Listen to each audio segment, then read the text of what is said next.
চট্টগ্রাম মেডিকেলে সকাল থেকে বন্ধ ডায়ালিসিস সেবা। ৩ মাসের বকেয়া বেতন পরিশোধের দাবিতে কর্মবিরতি পালন করছেন ডায়ালিসিস কর্মীরা। এতে ভোগান্তিতে পড়েছেন রোগী ও স্বজনরা। আরও জানাতে যুক্ত হচ্ছেন সহকর্মী জুবায়েদ ইবনে শাহাদাত। জুবায়েদ, সেবা দেওয়া কি শুরু হয়েছে? এ বিষয়ে হাসপাতাল কর্তৃপক্ষ কি বলছে?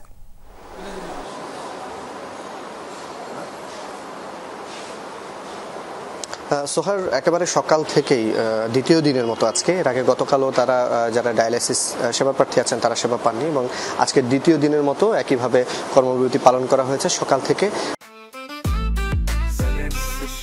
জেনেক্সে শিফট করো, লাইফকে লিফট করো।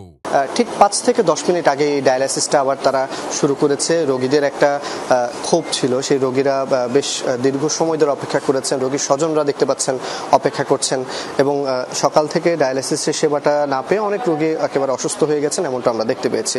তবে যারা এই কর্মবিরতি পালন করছেন, এখানকার কলা কৌশলী যারা আছেন, তারা বলছেন যে 3 মাসে তাদের বকেয়া বেতন পরিশোধ করা হয়নি, যার প্রেক্ষিতে তাদের যে বেতন আদায় বা দাবি আদায় সেটা করতেই তারা এই কর্মবিরতি পালন করছেন।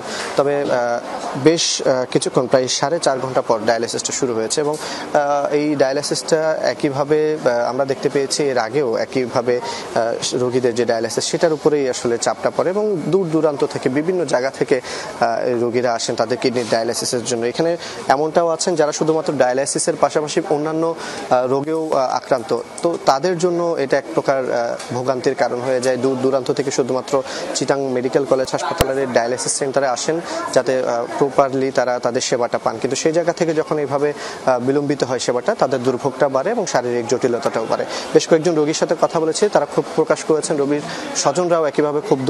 তারা বলছেন যে দাবি আদায়ের জন্য তাদের যৌক্তিক দাবি যদি হয় সেটা প্রশাসন বা সংশ্লিষ্ট কর্তৃপক্ষকে জানানো যায়, তবে তার জন্য রোগীদেরকে জিম্মি করে বা তাদের সেবা বন্ধ করে দাবি আদায় সেটা কোনোভাবে যৌক্তিক হতে পারে না।